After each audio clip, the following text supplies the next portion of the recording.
Wagwan tout le monde, re-bienvenue dans la D1, un beau lundi de Pâques. On est ici pour parler de foot, parler d'Arsenal, de Liverpool, de Chelsea, de United, de City. Non, je sais pas si on va parler de tous ces clubs, mais en tout cas, on va essayer de parler de plus de matchs possibles. Et pour m'accompagner aujourd'hui, enfin à côté de moi, Aaron Bogossiano. Toujours, Jésus est ressuscité. Pour une fois, tu me fuis pas, tu vas t'asseoir à côté de moi. Je te fuis pas, je suis là. Écoute, on verra si à la fin de l'émission, tu seras toujours à côté de moi. Un revenant, Arsène. Toujours. Hein, le plus beau du panel. Pardon. C'est toi là, c'est toi. Ça pour C'est vous, toi hein. là. J'ai pas fait les coins, rien du tout, ça c'est pour vous. Ah, moi aussi, j'ai pas fait des coins. Moi non plus. Et un invité qui est avec nous aujourd'hui, joueur d'Anderlecht, Noah Sadiki. Bonjour à vous. Et avant de commencer l'émission, toujours jingle.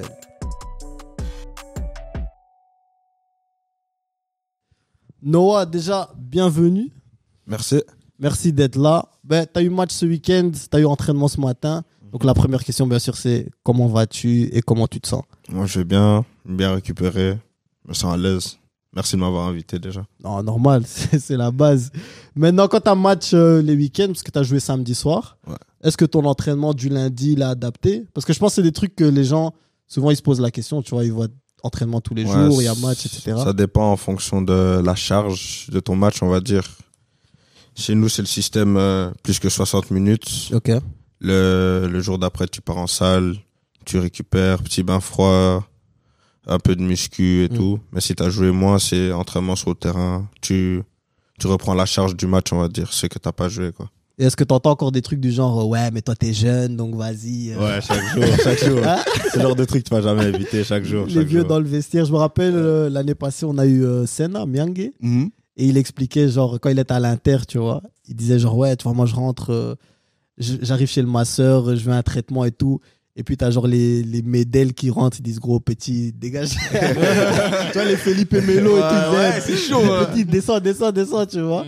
Donc, je me dis que. Nous, en vrai, c'est beaucoup moins parce qu'on a une équipe très jeune en soi. Ouais. Mais sinon, ouais, t'as toujours quelques gens, comme Yann, on va dire. Ils viennent, ouais, sortent de la table, des trucs comme ça. Mais c'est comme ça. Rigoler en soi. Ouais. Mais c'est comme ça, c'est la culture du sport, tu vois. Parce qu'après, tu sais, genre, je pense que les gens qui n'ont jamais été dans un vestiaire, ils vont peut-être pas toujours comprendre. Mais que de l'autre côté, ben, c'est les mêmes gars qui vont te défendre sur le terrain, qui vont être là pour donner des conseils. Sur les premiers à venir, c'est obligé. Ouais. C'est ça, tu vois. Arsène, Mon gars. ça fait quelques semaines que tu n'étais plus là, Ouais. mais je sais que tu as toujours suivi le foot. De plus près comme jamais. Ouais. Tu as eu Ouais. plus de temps pour regarder du foot ou quoi? Franchement, ouais, je me suis gavé. J'ai regardé beaucoup de choses. J'ai essayé d'aller un petit peu en profondeur. J'ai suivi aussi forcément l'AD1. J'ai suivi aussi Coolcast. Donc, T'as vu les bêtises, Caron, hein? Oh, laissez tranquille, j'ai déjà trop d'ennemis. en tout cas, il fait le buzz hein, sur les réseaux sociaux. Là. Ouais, sur TikTok, il dérange les gens là. T'as vu, il avait mis un TikTok, le truc de Benzema, Henry. Ouais. Et puis il y a des gens qui ont commencé à se disputer, genre dans les commentaires. Mais c'est bien pour l'algorithme. Hein. C'est bien, Ouais, c'est donc, toujours bien. donc en fait, lui, il dit des trucs et Ouais. puis il bouge, tu vois. Ouais, mais c'est une tactique. Tu sais qu'il y a un type, il m'a dit quoi? Il m'a dit, je t'aimais bien, mais vu que t'as parlé comme ça de Thierry Henry, je me désabonne. Je fais, frère, it's just a show, bro. Aaron, toi, t'es génération quelle année? T'es obligé de dire ton âge. 2002, hein? 2002. Génération 2002. Ah ben ici, on a génération 2004. J'ai ma petite liste ici. Il y a Noah, bien sûr, Stassin, Struikens, Lavia. Est-ce que toi qui aimes bien suivre le foot jeune, tu vois, on va dire il y a les 2002 à partir de Doku, 2003, 2004, 2005. Là, maintenant, on m'a même rappelé que Duranville, c'est déjà de 2006. Ouais, c'est un 2006. Tu vois, genre, tu sais, les gens, ils sont toujours en mode genre, ouais, l'après-génération d'or, blablabla. Mais toi qui suis le football jeune, en vrai, qu'est-ce que tu en penses de tous ces nouveaux jeunes qui sont en train de percer, tu vois, et qui partent aussi à l'étranger, etc. On va dire, c'est un peu grâce à la formation belge. Pourquoi je pense comme ça aussi? Parce que déjà, la plupart, faut aussi dire, ils viennent de Nerped. Et moi, j'ai toujours dit, moi, j'ai jamais laissé quelqu'un critiquer Nerped par rapport aux jeunes. Parce que Nerped, c'est vraiment le jus, le poumon d'or de la Belgique, tu vois. En matière de jeunes, comme tu as cité Lavia, c'est des jeunes déjà, pour te dire, des joueurs comme Lavia, quand tu regardes Génération 2002-2004, c'est vraiment Génération 2002, Anderlecht, tu vois. Des Matoso, des Doku, Et c'est des jeunes, ils sont partis vite à l'étranger, mais à l'étranger, ils prouvent. Et pourquoi je trouve aussi que c'est bénéfique pour la Belgique et qu'on n'a pas à chaque fois resté sur les Jan Vertonghen et Eden Hazard, parce que même quand tu regardes dans chaque catégorie, que ce soit en équipe nationale, à partir de U17, t'as au moins un qui est titulaire en équipe première, tu vois. Donc c'est pour ça que je dis le futur pour la Belgique est radieuse. Non, d'office. Et puis moi, je pense que, parce que tu parles de Nerped, moi, je me rappelle que le moment de Noah qui a un peu fait le buzz, c'est quand tu tires le penalty en Conference League pour les barrages, et que genre tu donnes une interview et les gens ils sont choqués de comment il parle, tu vois, parce que genre toi il lui pose des questions, ouais, t'as senti la pression, et ils s'attendent que lui va dire ouais, je stressais.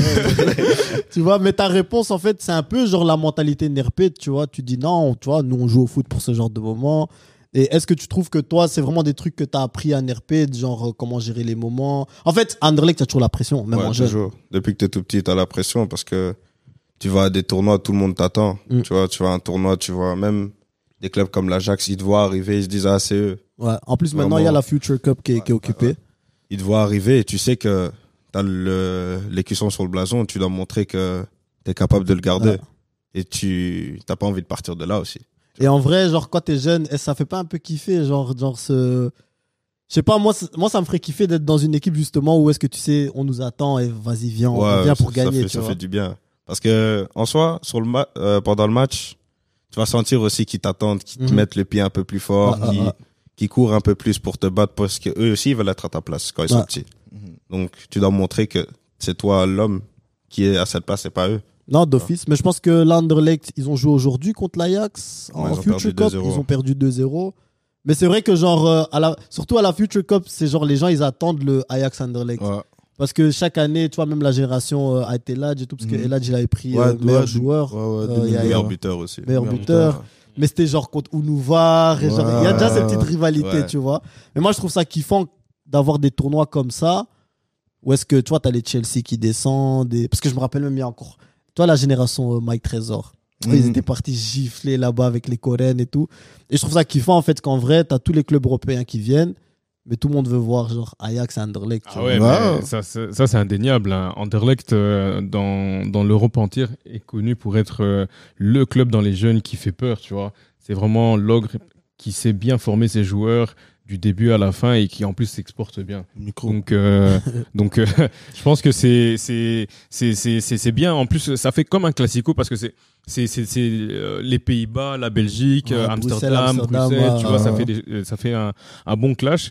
Et les jeunes sont formés pour bien prester. Donc, je comprends tout à fait que des clubs comme même le Milan AC, Arsenal ou quoi, qui regardent avec les gros yeux comme ça lorsqu'il y a ces matchs-là, parce que il y a des joueurs de talent qui sont sur le terrain. Déjà, en étant déjà très jeunes. Après, je pense aussi les gens qui vont ou qui ont été à Nerped voir des matchs de jeunes. Je pense que c'est toujours impressionnant de voir le nombre de gens qui viennent voir les matchs de jeunes, en fait. Et puis, t'entends un bout qui parle italien, t'entends un petit anglais derrière, tu comprends déjà que lui... Tu vois les carnets, tu vois les carnets, tu vois vraiment les carnets. Il signe les mains des parents, il faut votre fils, nanana. Moi, j'ai que eu droit au grand-père, moi. J'ai pas eu droit au carnet et tout ça. Tu vois. Mais c'est kiffant, tu vois, de voir ça. Et puis, je pense que, surtout les dernières années, à Genk, t'as un peu le même effet qu'en train de venir. Je pense que là-bas aussi, il y a beaucoup de jeunes qui sont en train de percer. On a dit Mika Roth, qui a fait maintenant ses débuts pour l'Ajax. Pour l'Ajax, ouais. C'est bon pour le foot belge, tu vois. Voir que c'est vraiment des jeunes d'académie, en fait, qui arrivent à percer. En plus, ce qui est bien, c'est que ça sera bénéfique forcément pour l'équipe nationale parce que on s'était dit après la Coupe du Monde que quand Eden Hazard est parti, que les Yann, que les Toby, etc. commençaient à vieillir, que l'équipe nationale allait perdre de son avancée qu'il avait pris par rapport au fait c'était vraiment une équipe talentueuse et tout. Mais là, maintenant, ça sera beaucoup plus concentré dans un collectif où chacun pourra vraiment s'exprimer de manière collective et plus compter sur l'action individuelle de l'un ou de l'autre. Ils sont bien chapeautés en plus de cela par des joueurs comme Romelu Lukaku, Kevin De Bruyne, Yann en défense et Thibaut Courtois. Donc ça fait vraiment une colonne vertébrale impeccable et suivie par des jeunes plus ou moins talentueux, j'ai envie de dire plus ou moins parce que voilà, Wout Faes pour l'instant il a beaucoup de mal à Leicester, Johan Bakayoko il est encore au PSV Eindhoven, mais c'est pas un problème parce qu'il presse quand même bien en équipe nationale. Voilà, donc ça sera vraiment un rouage et bien argumenté par Domenico Tedesco et je pense que ça va faire un bon truc. Non, d'office. Maintenant, ce qu'on a un peu rajouté en Belgique, c'est les équipes qui seront rajoutées en première division B, maintenant la Challengers Pro League. Maintenant, toi, tu joues. Je pense que tu es le seul joueur qui va passer dans notre émission qui a fait et la Pro League, et la Challengers Pro League, et la Conference League, déjà en une saison. Mais est-ce que tu sens que du fait que maintenant, tu dois pas trop t'inquiéter il y a un week-end où je vais pas jouer, en fait. Tu joues toujours en compétition, que ce soit avec la première, que ce soit en 1B. Est-ce que tu sens que tu t'améliores plus parce que tu es sûr de jouer, en fait, chaque week-end? Oui, parce que, comme tu as dit, je joue chaque week-end en soi. Et quand tu joues, c'est le meilleur entraînement, en gros. Parce que tu t'opposes à des gens ils t'analysent, on va dire. Ouais. Et tu dois aller pour gagner ton match, tu dois pas faire ce que tu fais d'habitude, tu dois improviser. Donc, ça rend meilleur. Ouais. Et tu as des circonstances, tu peux avoir des jours sans. Et dans ces jours sans, tu dois montrer que tu es au-dessus. Et maintenant, vous êtes qualifié pour les playoffs en Challengers Pro League. Tu sens qu'il y a une différence entre la saison régulière et les playoffs? Oui. Parce que maintenant, vous avez joué deux fois contre Beveren. Beveren qui joue le titre, ça a été des matchs sérieux. Bon, vous avez perdu 2 fois. Mais tu sens qu'ils ont un autre niveau. Quoi. Ouais, ils ont tourné le bouton. Ça va beaucoup plus vite sur même les petits détails, les contre-attaques, les fautes qu'ils font. Tout ce qu'ils font, c'est beaucoup plus vite, beaucoup plus haché. Tu sens qu'ils ont tourné le bouton, et que c'est pas des gens de notre âge, on va dire. Ça se sent. Quand Mbokani se met devant toi. C'est ça, c'est toujours que j'allais vraiment poser la question. Hein? C'est ça. Quand Mbo se met devant toi, qu'est-ce que tu fais? À part te battre. T'essayes de prendre la balle, mais il a l'expérience, il perd pas la balle. Il met son corps. Juste de ça, il est très technique, donc il perd pas la balle. Moi, mais après, je pense que ça reste bénéfique pour vous, tu vois. Ça reste positif de pouvoir avoir ce genre de match, effectivement. Vous jouez les playoffs, il y a des matchs en jeu. Vous allez apprendre beaucoup plus vite que peut-être dans le schéma classique d'avant, tu vois. C'est vrai. Mais on va commencer avec l'actualité du week-end. Ouais. On a chaque week-end un peu des actualités européennes, que ce soit sur le terrain, en dehors du terrain. Je pense que chaque semaine, on parle quand même un peu de Mbappé. Comme d'hab. Il arrive chaque semaine à se mettre quand même dans notre programme. Mais moi, personnellement, je trouve que cette semaine, pour moi, c'est d'une manière positive. Et je vais expliquer pourquoi. Donc, il s'est plaint du fait qu'une vidéo a été sortie où est-ce que lui n'aurait pas été au courant de comment la vidéo était finalement, on va dire, créée ou du comment on a utilisé les paroles qu'il a utilisées ou qu'il a dit. Donc moi, je pense qu'il a fait une interview sachant que c'était pour une campagne, mais ne sachant pas que cette voix allait être genre la voix lead de la vidéo, tu vois. Et je sais que sur les réseaux, tout le monde a commencé à dire « Ouais, encore Mbappé, encore il se plaint, encore ci, encore ça. » Mais dans son... Tu vois, pour moi, je pense vraiment que c'est un joueur qui va changer le sport.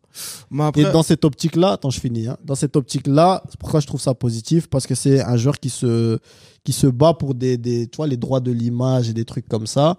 Un truc qui n'a pas encore vraiment été fait dans le foot et qui, par exemple, en Amérique, est déjà vraiment détaché du sport. Et je comprends que ça peut être un peu chiant au début et tout, mais au final, je pense que s'il tient vraiment bon, dans le futur, ça sera bénéfique pour beaucoup de jeunes joueurs qui vont entrer dans le sport. Et c'est pour ça que je trouve ça quand même un peu positif, tu vois. Après, moi je vais dire un truc. Je vais être cash direct. Pourquoi moi je trouve pas ça positif? Parce que s'il aurait fait ça dans une situation où le club ça va, j'aurais accepté. Mais là, il sait très bien ce qu'il fait. Tu es dans une situation où le club, tout le monde regarde ce que le Paris Saint-Germain le fait. Donc ça veut dire quand il fait le message là, il sait ce qu'il fait. Et plus de ça, c'est lui qui s'occupe de la communication. C'est le même personne qui s'occupe de sa communication à lui. C'est Julien Ménard, ancien de Téléfoot. Donc, ça veut dire c'est impossible que Kylian Mbappé ne serait pas mis au courant d'un moindre bruit qu'on dit, OK, on va utiliser ta tête, il y aura ça, ceci, cela. Et après, parce que je vais finir, parce qu'on va rebondir là-dessus, c'est vrai que c'est peut-être positif pour les jeunes à l'avenir que quelqu'un se bat pour les droits de l'image, mais tu peux toujours régler les choses autrement. Il y a des trucs que tu peux régler en interne. T'es pas obligé de faire chaque fois un communiqué sur Instagram ou sur Twitter pour exprimer ton mécontentement, parce qu'au finalement, ça reste ton employeur. Tu peux appeler Nasser, t'as son numéro. C'est Kylian Saint-Germain. T'as son numéro, t'as le numéro de tout le monde. Donc pour moi, c'est encore juste pour dire qu'il a ras-le-bol de ce qui se passe dans le club et pour montrer au monde, regarde le club là où je suis, j'en ai marre, j'ai envie de partir, j'ai envie que ça change, mais comme ils veulent pas m'écouter, je vais leur faire chier un peu et mettre les choses sur les réseaux sociaux. Arsène. En fait, moi, je trouve que son combat, il est noble. Il est noble parce que il défend ses droits. C'est totalement, voilà, c'est propre à lui et c'est bien. Mais l'exécution pour moi n'est pas bonne. Pourquoi ? Parce qu'il sait très bien que la portée qu'il a en tant qu'homme, en tant qu'influenceur, en tant que joueur, en tant que garçon, enfin peu importe, elle est énorme. Kylian Mbappé, son influence, elle est vraiment énorme. Et donc du coup, on se rappelle juste quand il a tweeté par rapport au manque de respect par rapport à Zidane, c'est là qu'a commencé l'éviction de Noël Le Graët. Alors que il y avait des gens qui se plaignaient, il y avait une enquête interne, etc. C'était pas encore vraiment poussé, mais lorsque lui il a mis ce tweet là, c'est parti en cacahuète pour l'ancien président de la 3F. Mais là, la manière dont il a fait, en connaissant que c'est un petit peu la crise au PSG, je trouve que le mettre comme ça en story sur ses réseaux sociaux, c'est pas bon parce qu'en plus de cela, il aurait pu le régler en interne et ça aurait pas pu. Là, du coup, la personne qui a posté la vidéo, Nasser, forcément, il a entendu parler de ça. Lui, il était tranquille au Qatar, en train de faire son ramadan et tout, donc il voulait être un petit peu à l'écart de tout ça. Il est revenu à Paris. Et il a voulu s'entretenir avec la personne qui a posté cette vidéo-là. Ouais. Et donc, du coup, ça fait en sorte que maintenant, la personne qui l'a faite, sans peut-être le consentement de Kylian, elle se retrouve au chômage. Elle va aller pointer à Pôle emploi parce que là, maintenant, elle a plus de job. Parce que Kylian s'est plaint sur les réseaux sociaux. Et ça, c'est pas bon. La manière de faire, elle est pas bonne parce que il veut tout centraliser sur lui et que la lumière soit sur lui. Ouais. Surtout que depuis le début de l'année, depuis la finale de la Coupe du Monde où on disait que maintenant, comme il a perdu et qu'on le voyait fâché sur le perron de l'hôtel de ville ou bien de l'Assemblée à Paris, là, sur la place de la Concorde, quand on l'a vu fâché, etc., on dit l'Argentine a créé un monstre. Créé un monstre de quoi ?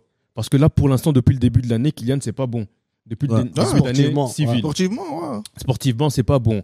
Et moi, je dis, encore une fois, que son combat, il est noble. Il a le droit de se battre pour ce qu'il a envie par rapport à sa carrière et par rapport à ce qu'il a tout simplement prévu de faire. Mais la manière de faire n'est pas bonne et surtout dans un moment où le PSG, sportivement et institutionnellement, ça va absolument pas.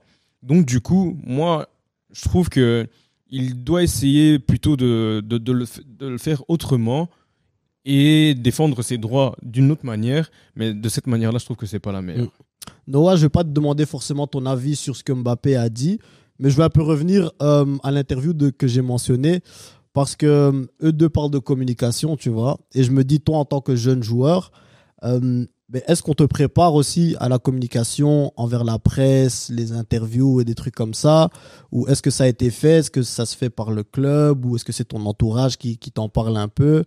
Ou est-ce que c'est juste de nature que toi, t'as dit, vas-y, mettez-moi là et je vais dire mon truc ? En vrai, depuis tout petit, là, à Anderlecht, on te fait une formation pour tout ce qui est médias et tout, pour pas dire n'importe quoi, on va dire, pour salir le club, salir tes coéquipiers et tout.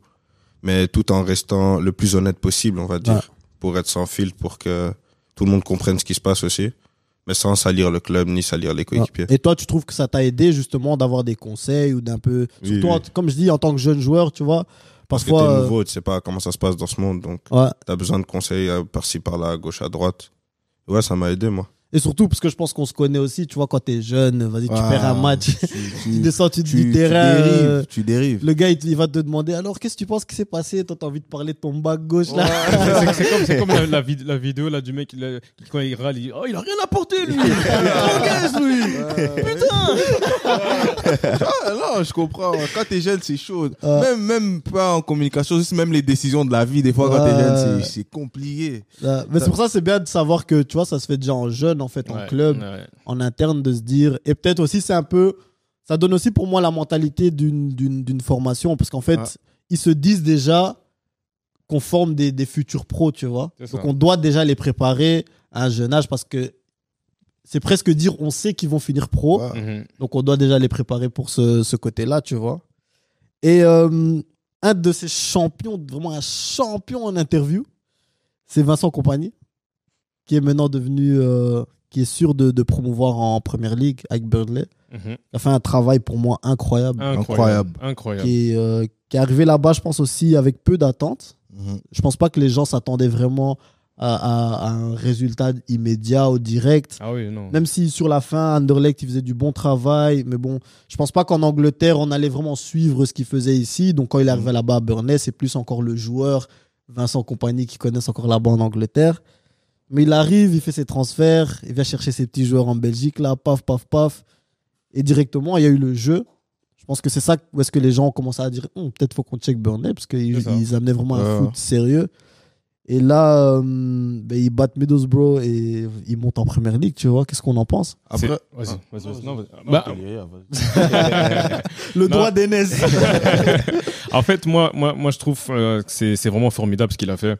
Parce que la Championship, c'est vraiment un championnat très difficile. C'est un championnat... Je pense que les personnes n'imaginent pas à quel point ce championnat il est difficile et surtout à quel point il est long. Il est beaucoup plus long qu'un championnat régulier. Dis-toi qu'ils ont joué vendredi, ils jouent aujourd'hui. Voilà, tu vois. Il est long, il y a énormément de journées. Donc, pour tenir la cadence, il faut savoir être vraiment très bon. C'est très difficile de monter là-bas parce que c'est un championnat aussi qui ont des clubs légendaires de la Première Ligue qui sont là-bas. Et donc, du coup, un championnat où il y a beaucoup d'argent. Donc, il y a de bons joueurs qui suivent aussi également là-bas.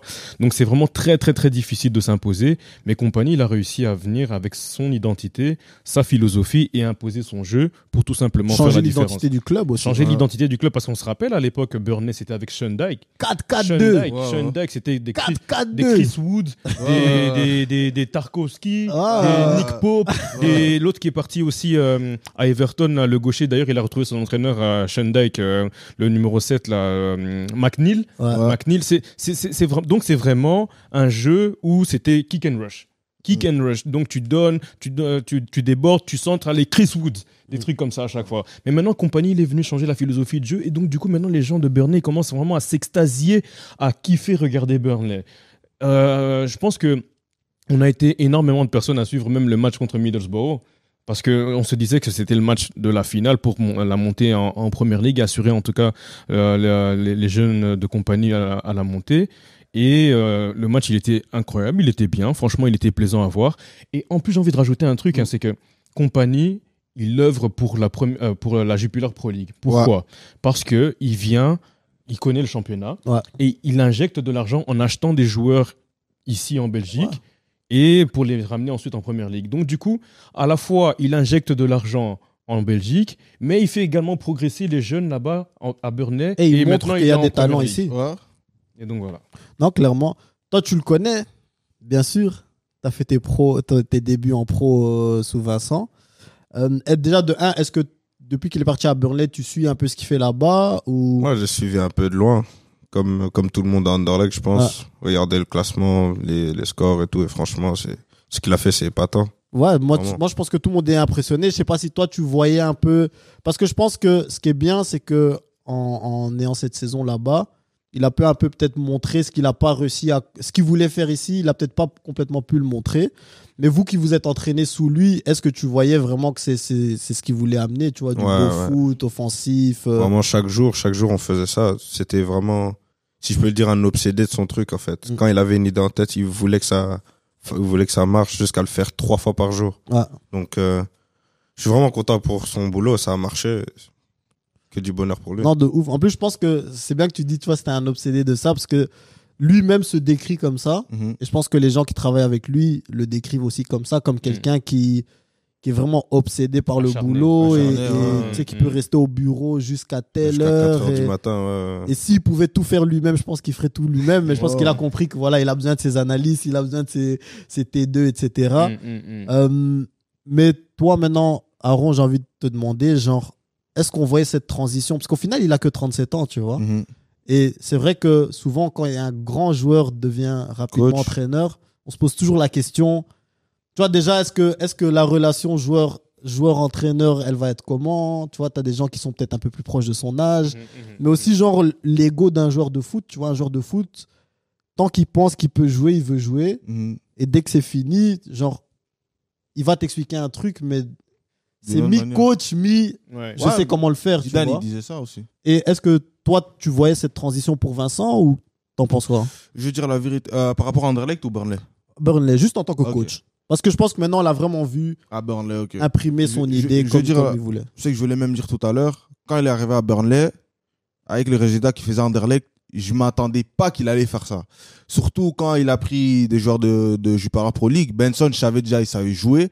Après, je dis, comment ça allait prendre des joueurs de cercle et tout? Qu'est-ce qu'il fait, tu vois? Qu'est-ce qu'il fait? quand il a commencé à prendre ces joueurs-là, je me suis dit, peut-être ça c'est un message à Anderlecht, en mode, je voulais ramener ces joueurs-là à Anderlecht, peut-être on m'a empêché. Tu vois? Après, je me suis dit, peut-être c'est ça. Mais puis quand je vois la façon comment il joue à Burnley, Il savait ce qu'il faisait. il savait ce qu'il faisait, tu vois. Parce qu'au début de l'année, on se disait, ouais, mais est-ce qu'il va tenir? Parce que comme Arsène il disait, Championship, je crois que c'est 46 matchs la saison. Ouais, il crée. long. Il y a 24 équipes. Ouais, 24 équipes. Même pour des joueurs comme Zarouri, je peux leur Pro League, c'est 40 matchs max. Tu vois, la saison, c'est vraiment long. En plus, t'as 2 coupes. Non, je pense que t'as 3 coupes là-bas. T'as 3 coupes, mais t'as trop de coupes. Donc, ça veut dire, tu peux venir à 60 matchs la saison. Vincent Kompany, faut se dire, il vient d'Anderlecht. Il a pas cette habitude-là. T'arrives en Angleterre. On te connaît pas comme coach parce qu'on connaît très bien les Anglais. Eux, ils restent qu'en Angleterre. Ils regardent pas au-dessus de l'Angleterre. Ils vont pas regarder un match. Who was Kompany in Anderlecht? We don't know. He's just here in Burnley. We're gonna see what you do. On connaît très bien les Anglais. On vous connaît. Faites pas semblant. Donc, ça veut dire, il arrive là-bas. On est très étonné. Et même moi, je suis très étonné par le résultat. Parce que là, qui peut le contester encore? Non, moi, Personne. moi, je pense que c'est ça. C'est surtout, le résultat de la manière, tu vois. Non, la manière. Parce que, tu vois, toi, tu disais genre, il y a beaucoup de gens qui ont regardé le match contre Middlesbrough parce que à Middlesbrough, c'est Carrick qui est coach, qui joue aussi un beau foot. En plus. Mais tu t'imagines que genre ils ont réussi à faire en sorte qu'il y ait un match en D2 au final, que tout le monde se dit ah ouais, il faut le voir. Ouais, en fait. faut le voir. Vendredi soir, je dois me mettre devant C'est la ça, télé c'est ça. et voir ce match Mm. avec des clubs qui sont pas forcément connus pour amener ce foot-là. Clairement. C'est impressionnant de ouf, Clairement. tu vois. Et puis d'être premier presque depuis le début du championnat ou quasiment au début du championnat et continuer à être premier, c'est une dinguerie. Mais après, c'est que quand tu vois vraiment un coach qui a investi, on le laisse faire, on le laisse ramener son projet, on le laisse ramener son idée, tu peux que avoir ça, tu vois. Ouais. C'est comme Tuchel quand il est arrivé à Chelsea, je vois ça un peu sur la même envergure. En parlant de Chelsea, La Chelsea transition. a fait un truc incroyable. Ils ont ramené Frank Lampard jusqu'à la fin de saison. Y a-t-il des supporters de Chelsea dans la salle? Et à moi, en Angleterre, je peux pas cacher, mais il y en a un qui est là. Je les regarde là. Il est plus que moi. Noah, on m'a dit que t'aimes bien Chelsea. Ouais, j'aime bien. Mais cette saison, c'est pas facile. C'est très dur, hein, mentalement. Qu'est-ce c'est très, qui se très passe dur. à Chelsea? Je peux pas expliquer, je parle à tête. Il a été entraîné pour Média. Non, mais Frank Lampard est revenu en tant que coach. Je trouve ça en fait un peu spécial d'un côté, quand ils ont annoncé, je me suis vraiment posé la question pourquoi tu vas ramener Frank Lampard, tu vois.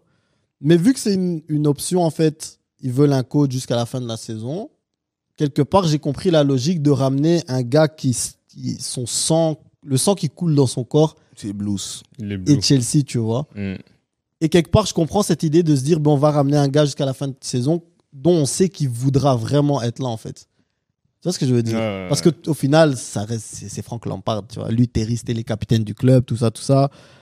Il connaît le club, il connaît les gens qui travaillent, il connaît quelques joueurs encore du noyau. Mhm. Donc peut-être, je sais pas ce que tu en penses, Arsène, c'est pas vraiment si bizarre que ça, au final, ce choix. Oui, hein, c'est pas si bizarre que ça. Et surtout que je pense que dans les choix, c'était pas non plus la fête à la maison parce que la plupart des entraîneurs étaient pris.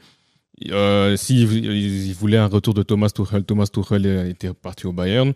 S'ils envisageaient de prendre Nagelsmann après l'épisode qu'il y a eu au Bayern, je pense que sa tête n'a plus été trop droite. En plus de ça, il s'est fait larguer et tout ça, donc c'était pas très... Oh, ça c'est même extra information, ça. C'est pas facile.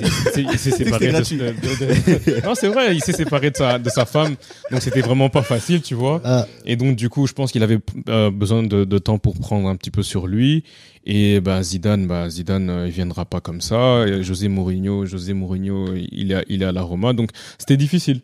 Et le choix le plus ou moins logique qui revenait, même si le premier passage n'était pas bon, et en fait ils l'ont pris à court terme. Hein. À court terme, le meilleur choix qui restait, donc c'était Frank Lampard. Et bon, Frank Lampard, moi c'est un joueur que j'aime énormément et j'ai envie de le voir réussir en fait. J'ai envie de le voir réussir, surtout que là maintenant il a vraiment des arguments et des armes pour pouvoir le faire parce que Chelsea c'est une équipe intrinsèquement et individuellement incroyable. Ouais, ils ont un noyau de ouf. Tous les secteurs. Dans tous les secteurs, c'est incroyable. Donc du coup, en plus le retour de N'Golo Kanté, Et ça, je pense que c'est même la meilleure des nouvelles pour les supporters Blues.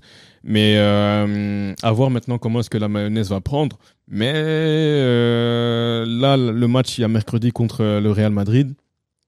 J'espère qu'ils seront prêts et qu'ils vont tout donner pour pouvoir lancer peut-être leur saison, parce que c'est la seule compétition qui leur reste pour pouvoir faire un semblant de bonne saison, pour pouvoir se qualifier de nouveau à la Champions League, par exemple. Ouais. De toute façon, tantôt, on reviendra sur cette affiche. On reviendra, c'est pour ça. On regarde tous les deux, Il y là. avait un petit sourire entre les deux, là.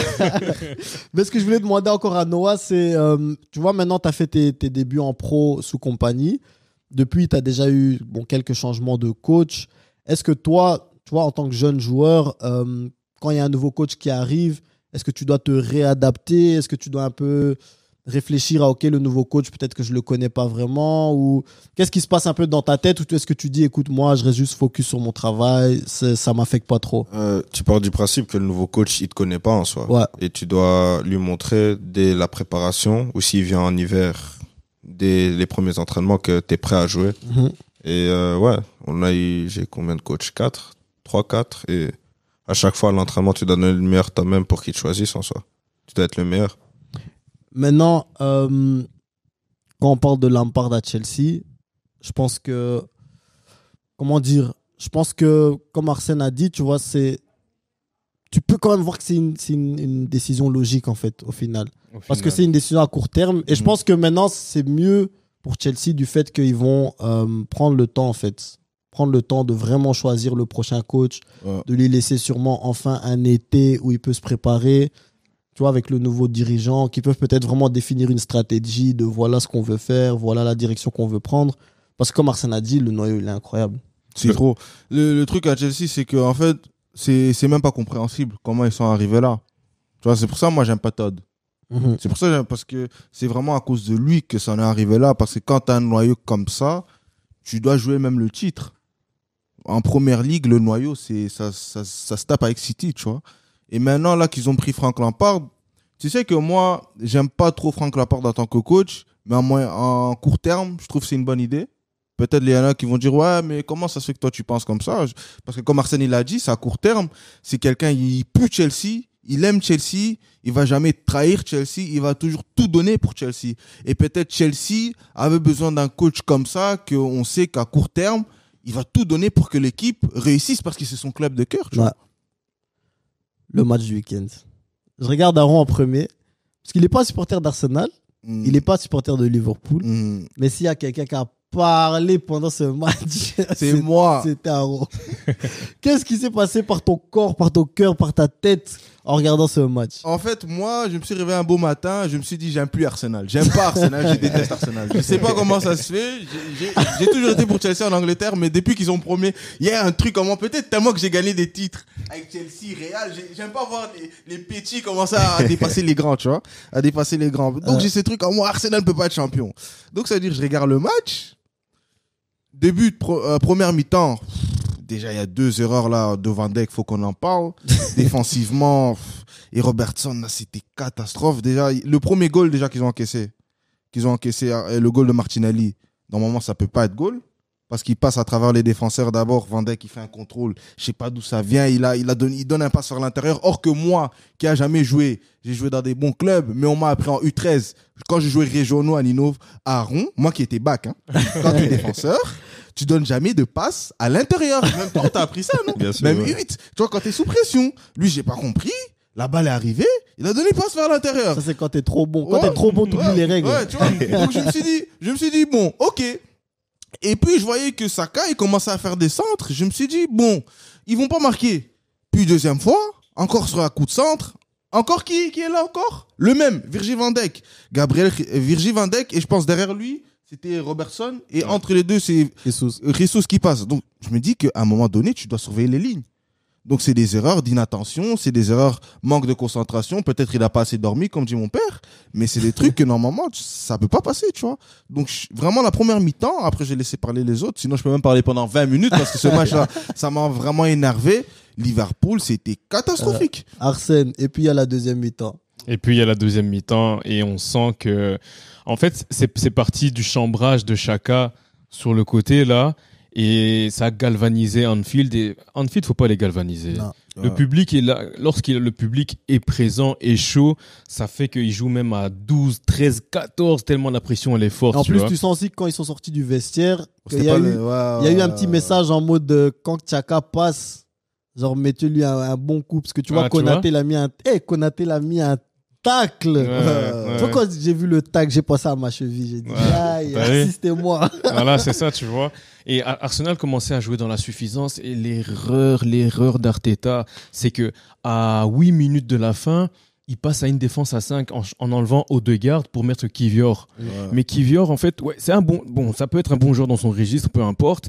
Mais Odegaard est trop important du côté d'Arsenal. C'est lui qui permettait de faire la transition et permettre de garder le ballon au milieu de terrain pour justement balancer vers l'avant, etc. Donc lui, il a enlevé ce joueur-là pour ajouter une défense à 5. Alors que Alexander-Arnold, hein, on peut le dire comme on veut, défensivement, il est éclaté, il est floco, éclaté, tu vois.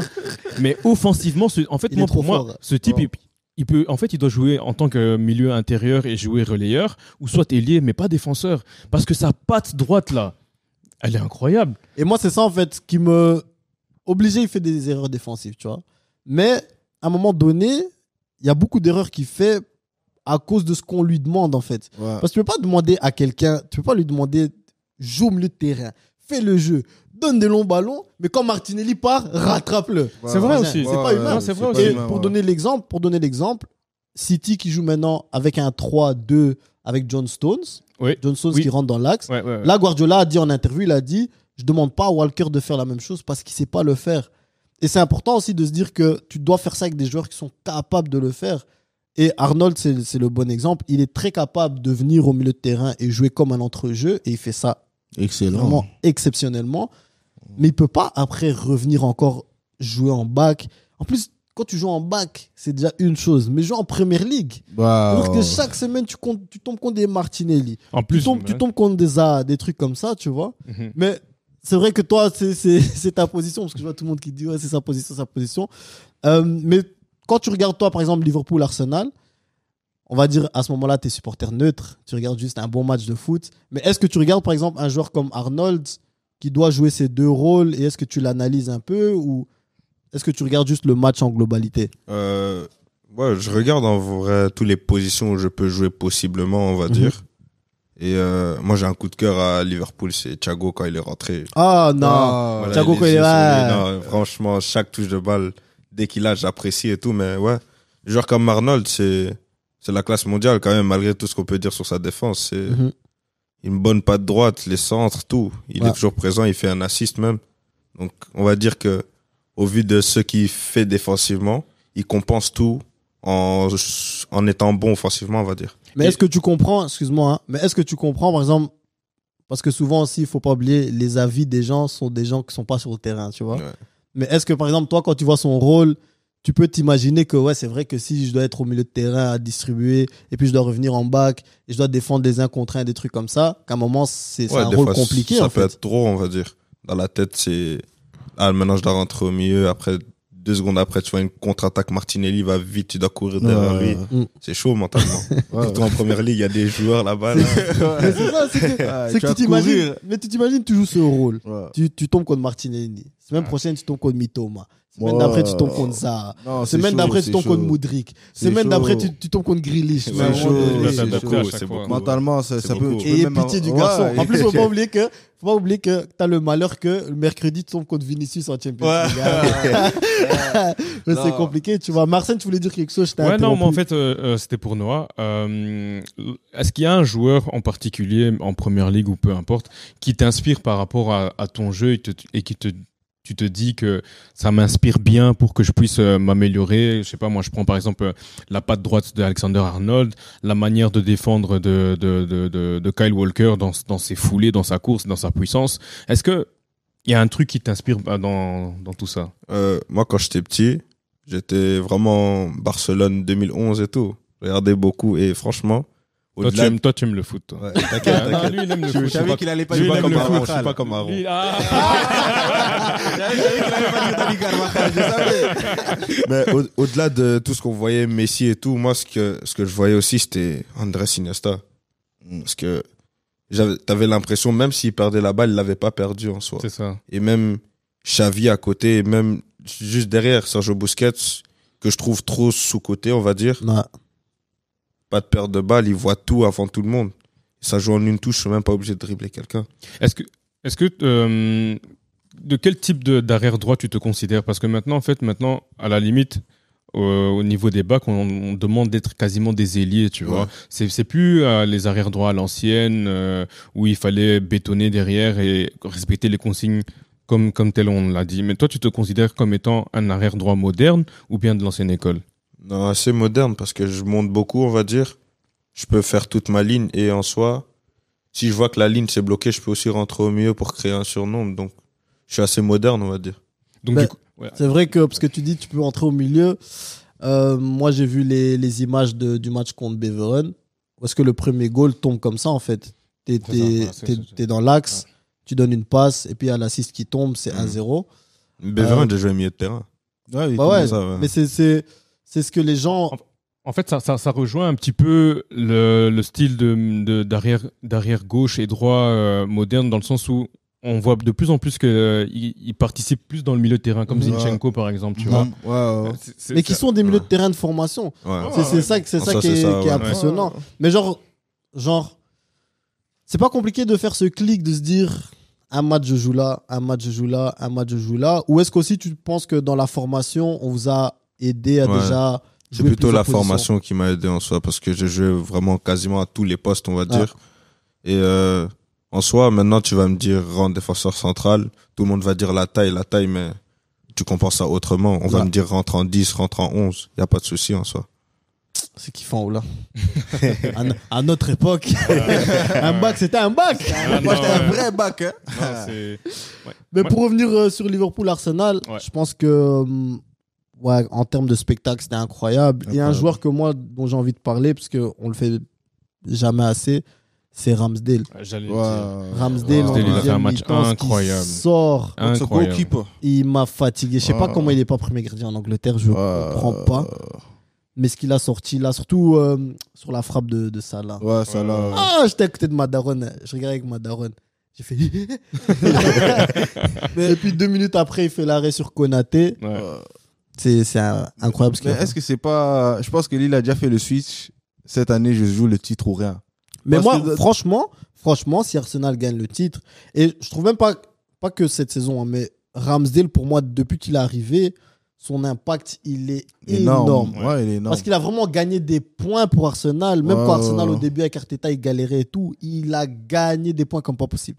Pour moi, c'est vraiment le joueur du titre Arsenal. On va jamais assez le dire parce que c'est un gardien, malheureusement. Tu vois. Il a vraiment fait un match de ouf. Et de toute façon, là maintenant, peu importe le championnat ou la compétition que tu joues, on le remarque, hein, si t'as pas un gardien qui fait des arrêts décisifs au bon moment, Courtois, tu gagnes pas. Ah. On prend l'exemple d'Emiliano Martinez en Coupe du Monde, c'est Courtois, Ramsdale là, ce sont des gardiens qui te ramènent des titres. Même au match de ce week-end, Nice contre le PSG, Donnarumma, il offre le titre pour moi au PSG. Mais tu sais que lui, mine de rien, il fait une grosse saison au PSG. C'est parce qu'en fait, le PSG, on l'attend autrement. Mais comme tu dis, sinon, en il soi, fait une grosse saison. Tu sais, quand tu regardes le PSG, il dame des occasions de gauche à droite. Il fait une grosse saison. Mais Donnarumma, il les sauve. Maintenant, non, parce que, ah ouais. Il y a Gilles, c'est un supporter de Milan, il déteste Donnarumma. Il est là en train de faire. Mais il a gagné au change avec Mike Maignan. Mike, Magic Mike. Ah ouais, Magic Mike, il est beaucoup plus incroyable. Mike, franchement, Maignan, ça va être un des meilleurs gardiens des années à venir. Je suis corda. Moi, vraiment, c'est un gardien que je trouve impressionnant. Mais c'est vrai que maintenant que j'y pense, en fait, genre, tu vois, les coachs comme Klopp, Guardiola, etc., on parle toujours de leur transfert, mais c'est tous des coachs qui ont été chercher un gardien. Klopp a été chercher Alisson, Guardiola a été chercher Ederson. Je sais pas si Guardiola a été chercher Ederson, mais je le pense bien. Oui, 50 millions. Hein. Et, ou 80, je sais et plus. même chose, Arsenal, ils ont été chercher Ramsdale. Donc tu vois à un moment que, en fait, pour gagner un titre, tu dois avoir un grand gardien. Oui, t'es obligé. En plus, du côté de City, Ederson, il rentre dans la philosophie où il a une patte gauche d'un milieu de terrain. Limite, on dirait c'est un des. C'est des bouts qui jouent 6, ils jouent. Hein. Obligé. Ah, c'est incroyable. Hein. Mais tu sais que en parlant même de gardien, c'est peut-être hors contexte. J'avais vu une interview il y a pas longtemps de Ferreira quand il était qui parle coach. de Valdez. Ouais, qui part de Valdez. Il disait Valdez, quand on faisait des oppositions, il était sur le terrain. Ouais. Tu t'es dit, mais putain, il peut être titulaire, tu vois. Non, Donc de tu dis ouf. vraiment, il y a des gardiens qui, vraiment offensivement, à cause de leur club et Ouais. tout, t'as vraiment besoin de genre de gardiens comme ça. Non, de dingue. Mais mine de rien, Anderlecht, Brugge, il me donne le même effet. Hein. Ouais, Parce que je sais que Vincent est aussi grand fan de lui. Et puis je pense qu'il y a déjà beaucoup de clubs qui sont après lui. Mais moi, quand je le vois jouer au foot, je me dis, ben en vrai, c'est un joueur en plus. Hein. tu vois, tu un le mets joueur sur en le plus, terrain, ouais. c'est une dinguerie en vrai. Il a du caractère en plus. Ouais, c'est un leader né. Sans brassard, il parle. Mais ça, Et c'est un c'est peu ça. la mentalité hollandaise aussi. Les Hollandais, ils sont plus vocaux que les Belges. Ça a toujours été. Mais tout ça, c'est Guardiola. Hein. Faut dire la vérité. Les gardiens qui Les gardiens qui montent- jouent au foot. Ouais, c'est Ouais, je Guardiola. pense que c'est quand même Guardiola. Ouais, mais c'est Guardiola qui a commencé avec Neuer. Ouais. Ouais, Neuer, il était déjà à Schalke. Mais Neuer, je pense Un que peu moins. Un peu Moi, moins, je mais rejoins tu un vois, petit tu peu à vois ce fond. que je veux dire parce Ouais, que je vois. Neuer, c'est plus le Gardien Neuer, c'est volant. plus un gardien volant. un gardien volant. Et Guardiola, c'est vraiment tu dois jouer au foot. En fait, Ouais, t'es le ouais. 11e, Tu dois jouer mais au t'es le pied. début de la construction. Ouais, c'est ça. Ouais, et c'est ça qu'il disait même Ferreira. Valdez savait pas faire un long ballon. Il voulait. t'imagines. Ouais, tu t'imagines. Ouais, disait ça. il a dit, il savait pas frapper loin. Ouais. Tellement on l'avait obligé à jouer Ouais, court. C'est ça, c'est ça. C'est ça. Mais c'est une dinguerie hein, quand tu vois que même il y a, je pense, des gardiens qui sont en fait très forts qui, à cause de ça, ont été pénalisés, en fait, tu vois. Parce que même à Courtois, tu vois qu'il a dû s'améliorer vraiment au pied Ouais. parce qu'il a été obligé, voilà, t'es au Real, frangin, que T'as tu pas le peux choix. Il tape des crochets maintenant. quoi. Ah, ouais. Ah, il décrochait ta peur. Florentino te regarde. Quand Florentino te regarde, t'as intérêt à mouiller le maillot. Sinon, il appelle ton agent vite. Mais parlons de Courtois, parce que cette semaine, je change même de voix cette semaine. Ah, Aaron, ton Real de Madrid Oui. contre le Chelsea de Noah. Ah là là là là. Qu'est-ce que tu penses qui va arriver cette affiche? Fimbu. Karim Benzema, Ramadan, c'est mort, les gars. C'est mort pour Chelsea. C'est mort pour Chelsea. Pourquoi je pense ça aussi? Parce que même si on a perdu ce week-end, même Benzema, il a dit, vous inquiétez pas, on est prêt pour mercredi. Comme Benzema dit des trucs comme ça, même quand Courtois commence à parler, tu sais déjà, ils sont dans un autre sphère et c'est déjà focus pour mercredi. Et puis Chelsea, ce week-end, ils ont encore perdu. Donc ça les pénalise encore. Mais moi, je pense que pour la même raison qu'il faut faire attention au Real, il faudra faire attention à Chelsea. Ouais. Au fait que justement, en championnat, ils sont un peu gauche-droite, mais tout le monde veut gagner la Champions League. Ouais. Et les matchs européens, C'est une autre mentalité. c'est un autre truc. C'est un autre truc. C'est un autre. Mais c'est comme, franchement, après, moi, je reviens toujours à Anderlecht, tu connais, j'en profite. Mais parce que Anderlecht, je pense que les gens qui connaissent Anderlecht, qui vont au stade depuis ou qui vont tous te le dire que la saison, elle peut être musique comme tu veux. Mais si tu joues un mercredi ou un jeudi soir en Europe, là, Tu vas bien mouiller ton maillot. tu vois ce que je veux dire. Et je pense que toi, tu l'as même Ouais. senti, l'atmosphère. C'est totalement C'est différent. un- Je veux pas dire c'est un autre club, mais tu sens qu'il y a des personnes qui Ouais. sont pas là le Il y a dimanche. des gens qui sont là en plus, on dirait. Ouais, il y a des places en plus. Ouais. Tu vois. Et je pense que Chelsea et le Real, maintenant, cette année, ils vont encore plus miser sur ça, en fait. Sur le fait que, la saison, c'est pas top, mais on a justement ce soir européen où on peut aller tout sauver. Et Chelsea, je l'ai déjà dit 1000 fois, c'est toujours dans des mauvaises saisons. Ouais. Quand une fois en Europe, ils font des dingueries, tu C'est vois. ça. Ouais, moi, je suis vraiment d'accord avec ça. Et c'est pour ça que moi, j'ai une petite pièce sur la victoire de Chelsea. Hein. Ah bon? Parce que Wow. les fois où ils ont fait des bons parcours européens, c'était où les saisons en championnat, c'était catastrophique et où ils ont changé d'entraîneur en plein milieu de saison. Et là, c'est Super Frankie qui revient à la maison en plus. Et ils sont dans ce schéma-là face au Real Madrid. Et surtout, hein, s'ils passent le cap de battre le champion d'Europe en titre, Ouais, ils vont gagner la CL. tu vois pourquoi je dis Ouais, ça mais ça, Non, moi, s'ils sortent moi, le j'avais Real, déjà dit. Ils vont être esprits. Ouais, moi, Ils j'avais vont déjà être dit. esprits. Si Chelsea bat le Real, ils gagnent la CL. Ils vont être esprits, tu vois. Bien qu'il reste encore des surprises. Hein. Naples, Milan AC. Voilà. J'aimerais bien voir une petite surprise d'une équipe qu'on n'a plus vu gagner la Ligue des Champions depuis longtemps, comme le Milan AC. Ou une surprise Regarde comment il est totale content. Regarde comment il est de voir le Napoli faire quelque chose, tu vois. Et, Ça va être chaud, ça va et être chaud. Chelsea. Après, bon, ça c'est sûr que ça va être difficile, hein, mais moi je vois bien ces trois équipes-là faire quelque chose en tout cas. qu'est-ce que t'en penses, toi, Real de Madrid, Chelsea? Tu t'attends à quel genre de match? Parce que je pense aussi, et ça peut-être toi aussi tu peux témoigner, pour un match européen, t'as pas vraiment besoin de motivation, en fait. Non, la musique en soi elle va te motiver direct. Même celle de la Conference League. Ouais, même la Conference League, ça motive direct Ouais, en soi. Mais je crois que ça sera beaucoup. Chelsea, ils auront pas beaucoup la balle. Hein. Ça sera beaucoup attentiste, on va dire. Ouais, c'est au Real aussi. Et les contre-attaques, s'ils arrivent à bien gérer, le Real Daron va mourir. C'est pas grave, on verra. Je vais t'envoyer un message sur Snap après le match, tu verras. Mais il y aura un joueur clé, et je pense, t'en as déjà parlé, c'est Kabeno, Benzema. ouais. C'est Benzema. Benzema, franchement, quand le Ramadan commence, C'est mort. Nous n'oublions pas qu'Ngolo fait aussi le Ramadan. Mais Ouais. il va jouer. Parce que Il va- ce week-end, il l'a pas c'est joué. vrai, tu c'est vois. vrai, mais c'est Ce peut-être pour week-end- le préserver. Ouais, on verra. On sait jamais franchement, quand on part, ça. s'il peut, ils vont le mettre. Ouais. On verra. S'il est même à 65%, ils vont le C'est mettre. ça, c'est ça. Parce que ça, c'est un match vraiment où est-ce que tu auras besoin de Ouais, Ngolo. t'as besoin ouais. de Ngolo. Toi, tu laisses un peu les beaux joueurs, tu les mets un peu de côté. Surtout pour aller au Bernabeu, franchement. Surtout en plus quand tu vois que Mason Mount, comment il était content, il avait même mis le maillot, il a posté sur Instagram pour dire que Ngolo est de retour, tu I vois. need you, mate.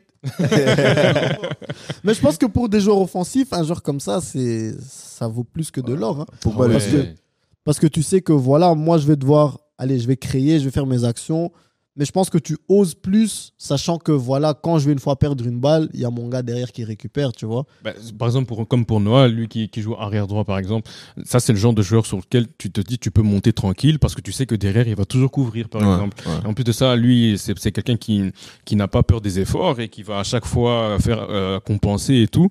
J'imagine bien que tu as un joueur comme ça dans ton équipe, tu te sens beaucoup plus à l'aise et tu te dis que tu peux apporter beaucoup plus par exemple. Ouais. Des joueurs Ah, comme bah, ça, c'est- même à l'entraînement, tu les as, t'es content. Les petits matchs, là, tu montes, tu restes devant. Ouais. Mais après, c'est qu'il faut faire aussi attention par rapport au match. C'est que vous avez dit que le Real, ils vont créer, mais Real, c'est vraiment l'inverse. Parce que Chelsea, c'est aussi un club qui crée. Et Non, Real- bien sûr, mais Oh, ce sera et Real, qui va c'est ça. faire le choix Ouais. de donner à qui. Et puis le truc, faut aussi mettre dans ta tête, c'est que Chelsea ne marque pas beaucoup. Chelsea ne marque pas beaucoup. Ah, gros Et face au problème. Real, à Bernabeu, c'est pas un goal que tu dois mettre. C'est pas 2 goals que tu dois mettre. Tu dois mettre vraiment 3 goals pour nous assommer. Comme le Villarreal. Ouais, comme le Villarreal. Comme le Villarreal. Comment il s'appelle Chukwueze. Chukwueze. Samu, en plus, Ouais. moi, si on avait fait la pépite du week-end, moi je l'aurais pris. Ouais, tu vois. Samu Chukwueze. En fait, Oh, c'est vraiment quel un joueur qui est sous-coté. En plus, c'est l'un des rares ailiers droit, mauvais pied, qui arrive à avoir un niveau incroyable depuis au moins 3-4 saisons. Mais il y a personne qui croit encore vraiment en lui. Et donc, du coup, il reste à Villarreal, tu vois. Mais sinon, l'un des seuls gauchers pour moi actuellement en Europe, sur le côté droit, qui fait autant la différence, il n'y en a plus. Et, Parce que tout le monde est à gauche. et Villarreal qui soit dans une bonne phase ou une mauvaise phase, arrive toujours à faire du mal au Real. Ouais, c'est toujours une toujours. équipe Ouais, ils ont pris qui. 6 points. C'est une équipe qui a un peu compris comment cerner le fonctionne, Real et ouais. comment leur faire mal. Ouais. Et c'est peut-être aussi intéressant pour un Chelsea justement d'avoir vu ce match-là et de se dire que il y a des faiblesses à exploiter. Il y a toujours. Même si bon, c'était pas le 11 de base au Real, on va ouais. pas. Mais il y a des faiblesses à exploiter et ouais, Chelsea a trop de qualité. Même s'il faut Ouais. une mauvaise saison, Ah ouais. s'il trouve, tu sais, parce que en anglais, dans tout ce qui est NBA, on dit toujours les match-up, tu vois, où est-ce que genre tu peux avoir une bonne équipe contre une mauvaise équipe, mais si ça tombe juste bien que voilà, toi ton bon joueur, moi j'ai un bon joueur pour le contrer, et toi tes faiblesses, ben nous justement c'est justement notre force. Tu peux quand même les battre, tu Ouais, vois. c'est vrai. Et je pense que là Chelsea ils ont tellement de joueurs que s'ils trouvent vraiment un plan d'attaque pour jouer contre ce Real là, Mhm. ça va être un match intéressant. Hein. Après, l'année passée, ils allaient presque nous éliminer. Hein. Ah mais puis Benzema il a dit non. Ouais, tu vois. Mais on a une autre bonne affiche aussi, c'est Manchester City Bayern. Wow. En Champions League. Je pense que c'est clairement la meilleure affiche Ouais, la meilleure. de la Champions League.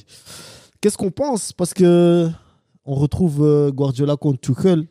Tuchel qui a le numéro de Guardiola, vraiment, qui lui fait des misères partout où il passe. S'il y a, toi, comment Klopp, parfois, il faisait un peu la misère à Guardiola, mais s'il y a un coach aussi qui a fait la misère à Guardiola, c'est Tuchel. Ouais. Qui maintenant trouve un noyau, c'est le Bayern. Hein. On va pas se mentir. Ben, Arsène, moi, qu'est-ce que t'en penses? Bah, moi, franchement, c'est comme tu l'as dit, hein, Tuchel, c'est l'un des entraîneurs qui a fait le plus de mal à Guardiola dans l'ère moderne de City et de Chelsea, si on prend ça récemment. Il connaît parfaitement son adversaire, il connaît sa manière de jouer. Et là, Tuchel, il arrive dans un club qui a déjà tout en place et tout est toujours bien quadrillé de manière militaire. Tout le monde respecte ce qu'il faut faire et tout. Et en plus de cela, ce qui est bien pour lui, c'est qu'il a l'appui des anciens comme Thomas Müller ou encore ça devient même un ancien, même s'il est jeune, Joshua Kimmich et tout, parce que on savait qu'il y avait des petites frictions entre les anciens et Julian Nagelsmann. Et donc du coup là maintenant, ça remet tout à zéro et lui il va ramener sa tactique et sa connaissance du jeu de City. Donc je pense vraiment que lui, pour le coup, il a les armes en ayant l'équipe et l'effectif du Bayern pour faire du mal à Guardiola et à City. Et en plus de ça, lui-même, en étant un bon entraîneur, il sait comment s'y prendre pour pouvoir contrer ce genre d'équipe et surtout aborder ce genre de rencontres de quart de finale de Champions League. Noah, imagine, il y a maintenant City, Bayern, et on te dit, toi, tu peux remplacer un joueur. Tu peux choisir dans les deux équipes, soit City, Bayern, tu dis, on enlève quelqu'un, toi, tu joues cette semaine. Tu joues pour quelle équipe, tu prends quelle place? Ça, c'est des questions pièges. Parce que si je dis une équipe, on va dire, il aime pas l'autre équipe. Non, pas forcément l'équipe, mais je pense plutôt peut-être soit penser un peu quel coach, quel système de jeu. Ah, j'aimerais bien peut-être jouer. Tu vois, genre en mode, tu penses que tu prendrais plus de plaisir à jouer dans quelle des deux équipes aujourd'hui, cette semaine, comme ils sont là, et City, quelle position? City, ça serait beaucoup plus intéressant, on va dire, parce que t'as la balle. Hein. T'es assuré d'avoir la balle, donc tu vas pas trop courir en soi, à part pour faire des courses. Mais le Bayern aussi, ça peut être intéressant, on va dire. Je pense que le Bayern sous Tuchel, ça va être intéressant d'office. Ouais. Ça va être un beau match. Ouais, d'office. Et il y a une position de prédilection, tu dirais, si Guardiola, il me donne 90 minutes là. Là, je me dirais pas. En Europa League, il y a Leverkusen Union. Ouais. On en parlait en off un peu. L'Union qui fait une grosse saison, on va pas se mentir, qui nous étonne depuis la saison passée, mais qui a réussi surtout à continuer. Tu vois, malgré qu'ils ont changé de coach, ils ont perdu quelques joueurs et tout.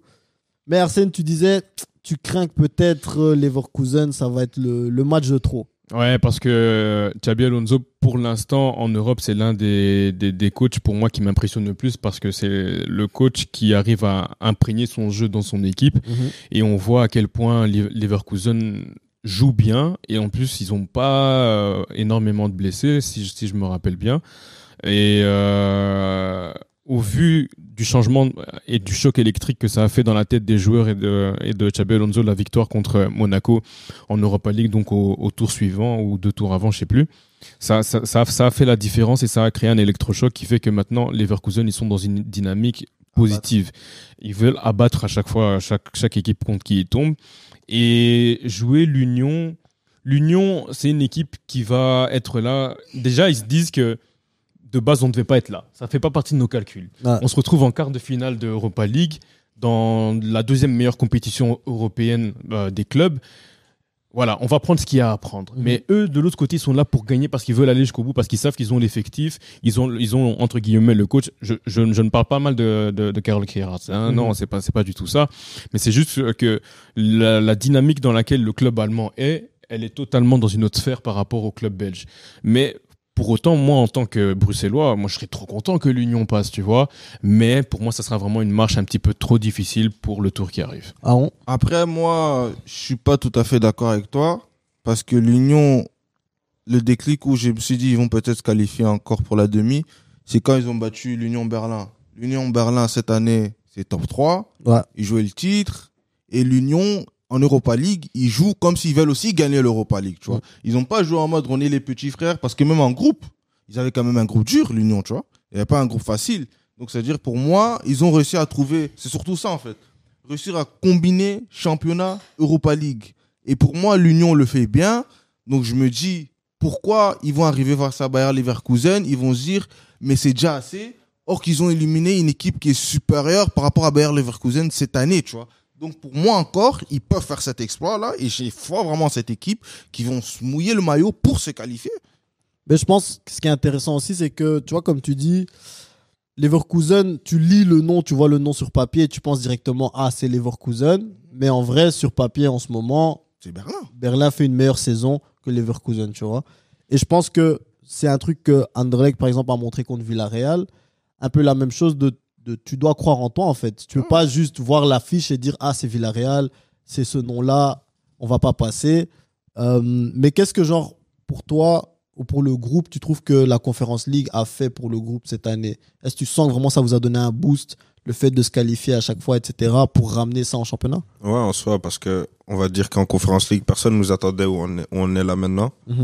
Et ça te donne de la force supplémentaire, en fait, que personne croit en toi et qu'il y a que le groupe en soi qui croit en eux, on va dire. Et ça donne à l'entraînement, genre, ne serait-ce que même dans les petits matchs, on se donne la force pour se dépasser l'un l'autre, pour donner le meilleur de soi-même. Parce que même moi qui joue pas beaucoup ces derniers temps, je me dis que je peux quand même les aider à être qualifiés. Ouais. Ça reste aussi mon boulot, tu vois. Et ouais, ça donne la force, on va dire.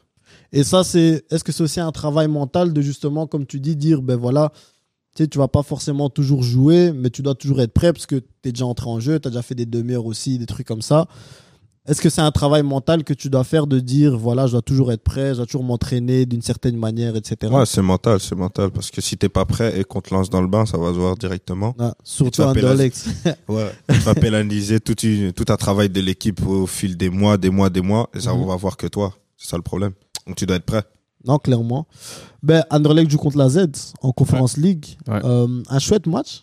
Je pense aussi footballistiquement, ça va être une bonne affiche. Qu'est-ce qu'on en pense? Anderlecht, ils ont toutes les cartes de leur côté. Hein. C'est un match vraiment. C'est des clubs qui se connaissent. Tu vois, c'est Eredivisie, Jupiler Pro League. Il y a toujours cette petite rivalité. Quel championnat est au-dessus de l'autre? Moi, j'ai dit dans le podcast en néerlandais que GPL était au-dessus. Je me suis fait insulter par les Hollandais. Yeah, quel Nix en football! Quel Nix! Non, moi je suis d'accord avec toi. Hein. Donc, ça veut dire que là, aujourd'hui, je dis, on va voir si Anderlecht a l'étoffe pour passer en demi-finale. Et pour moi, ils l'ont, même si qu'en championnat, c'est un peu moins. Mais vu par rapport à ce qui se passe en Conference League, ils se disent, OK, en championnat, ça va moins. Donc, on est obligé de tout donner en Conference League parce qu'on sait que par rapport à ça, on va gagner quelque chose, tu vois. Non. Là, tantôt, on a parlé de Anderlecht et l'Ajax surtout. Mais est-ce qu'en jeune, tu le sentais un peu la rivalité belge-Hollande? Oui, Genre quand oui, t'allais au tournoi, tu savais que PSV, Feyenoord, tout ça, on pouvait fallait les battre. perdre contre tout le monde sauf les Hollandais. C'était toujours ça dans la tête, tout le monde. Tout le monde sauf eux. Et en équipe nationale, je sais pas si vous avez déjà joué contre l'Hollande aussi, en jeune. Oui. T'as le même sentiment La que même chose. tout le monde c'est un adversaire, mais l'Hollande. L'Hollande, c'est vraiment, faut tout donner. C'est ce qu'ils font. Moi, je kiffe trop ce genre de truc. Mais tu sais que la Belgique, il y a Ajax parce que chaque année, moi, j'aime trop regarder l'équipe nationale des jeunes. U16, U17, ils jouent chaque fois face à la Hollande en match amical. Donc c'est là pour vraiment, même les futurs, frère, juste pour te montrer que on doit battre cette Hollande pour montrer que nous au-dessus de la Hollande, tu vois. Arsène, Anderlecht AZ, qu'est-ce que t'en penses? Ah, moi je pense que ça va être un bon match. Hein. Ça va être un bon match. Et que la rivalité qu'il y a entre les deux pays fera que ça va faire un mélange vraiment pétillant. Et je vois bien Anderlecht passer. Je vois bien, c'est même pas parce que je suis belge ou que je suis bruxellois ou quoi que ce soit. C'est juste que la Z, bon, je veux pas faire non plus le puriste. Hein. Je suis pas en train de suivre la Eredivisie de fond en comble. Mais je trouve que la dynamique qu'Anderlecht a pris lorsque vous êtes parti gagner à Villarreal, à la Ceramica, ça a fait que si vous battez Villarreal, c'est pas pour s'arrêter contre la Z. Oh. Donc il faut aller au-delà, il faut aller jusqu'au bout. Faut battre en tout cas la Z et espérer toujours aller plus loin. Et je pense que ça, comme tu l'as dit, hein, ça vous a galvanisé, ça vous a dynamisé et que vous allez prendre cette rencontre de manière très sérieuse et que vous allez aller faire un résultat, que ce soit là-bas ou au stade au Lotopark. Moi, c'est mon gars Slimani. Hein. Ouais. Ah, Ouais. moi, ce gars, si franchement, s'il a besoin de quelque chose, tu m'appelles. Moi, je lui dépose un RP, j'habite à côté. Il n'y a pas de souci. Il y a le restaurant italien. Ouais, il y a le petit resto italien. Tu vois, en face de l'entrée, il y a un resto italien, là. Je vais chercher le plat, je lui dépose, il n'y a pas de souci. Mais d'avoir justement aussi un gars comme ça qui est arrivé en décembre, janvier, dans le vestiaire, est-ce que ça vous aide, vous, les jeunes joueurs, d'avoir un gars qui, au final, tu vois, il a de l'expérience, tu vois, il a joué en Première Ligue, il joue pour l'Algérie, des trucs comme ça. Et est-ce que tu sens aussi dans ces matchs-là que, tu vois, j'allais presque dire, toi, c'est un daron, mais tu sens que voilà, tu vois, c'est un homme en plus qui va vous protéger, vous aider, vous pousser, etc. Parce qu'il a un caractère, ça, y a rien à dire. C'est comme un mentor, on va dire. Un peu plus pour les attaquants, on va dire, mais même pour les jeunes, en soi, c'est un mentor. Il t'aide à chaque fois et tout. Et tu sais très bien que un joueur comme lui, dans les grands moments, Il n'en a pas besoin de 4. Une seule, c'est assez pour la mettre dedans. Ah, moi, Villarreal, il m'a fait kiffer. Ah oui, son entrée, elle était Ah, incroyable. moi, Villarreal, il m'a fait Son kiffer. entrée, elle est En plus, tu le incroyable. vois avec son grand corps, là, il rentre Tu sur le le terrain. vois. Ah, ce week-end, il m'a tué. Ce week-end, il a pris un carton jaune sur le banc. Ça m'a dead. Mais d'un côté, t'as besoin de ce genre de joueur, en fait. Ouais. Parce que parfois, t'as un match où est-ce que sur le terrain, on va pas dire que ça se passe comme ça doit se passer.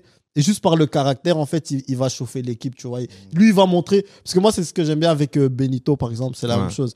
C'est que parfois, il rentre en jeu et il va te piquer, en fait, 3 sprints. Il va faire un pressing où est-ce que chaque coach va dire, mais Pourquoi il Ouais. fait ça? pourquoi il fait ça? Mais tu sens, en fait, qu'après, le public Ça se met galvanise. derrière, Ouais, tu ouais, vois. ouais. Et dès que le public se met derrière, ça se Ça reflète chauffe, sur les ouais. joueurs. Anfield, bam, hein. bam. Ouais, et c'est exactement ça. On l'a dit là tantôt. Anfield, c'était la même chose, en fait. Voilà. Tu sentais limite qu'ils avaient dit mettez 2-3 tacles, le public va se mettre derrière vous. Et dès que c'est fait, tu vois. Ouais, parce que l'équipe l'adversaire se sent coincé, il se sent tout petit Mhm. parce qu'il y a l'appui du public qui est en plus. Et il y a des joueurs, voilà, il y a des joueurs, il faut le savoir, hein, qui ne supportent pas la pression. On se rappelle de Timo Werner quand il était parti à Beşiktaş là-bas. Il devait se mettre des boules qui est dans les oreilles parce que tellement la pression était forte, tu vois. Donc il y a des choses comme ça qui sont vraiment très importantes et c'est pour ça que les premiers tacles, les premiers gestes techniques, etc. C'est très important pour avoir le public dans sa poche et surtout pour un joueur d'avoir la confiance totale. Et surtout face à la Z. C'est vraiment. Ah, ça serait important. Ouais, c'est trop important. De dingue. Noah, est-ce que toi, tu as un stade comme ça où tu rêves de jouer? Que ce soit pour ou contre, mais juste un stade où est-ce que tu dis pour le jour où je joue Pour ou là-bas? contre n'importe quoi. Ouais. Arrête. Il a dit arrête. Signal Iduna, Dortmund. Ouais. Ouais. Que ce soit. C'est pour tuer les gens, ça. Ça, c'est Non. un fou. Signal Iduna, que ce soit pour ou contre, parce que la ferveur qu'ils mettent, ça doit être impressionnant. Ouais, en plus, avec la tribune. Mur Le jaune. mur jaune, le ouais, ça mur doit être jaune. très Parce que nous, on a impressionnant. eu Sib van der Heide d'Union qui est venu déjà quelques fois dans l'émission du côté néerlandophone. Et lui, il est supporter de Dortmund. Et lui aussi, il dit quand je vais là-bas, il dit, gros, je suis dans la tribune, je suis dans le COP, ils sont 20 000, c'est incroyable, tu vois.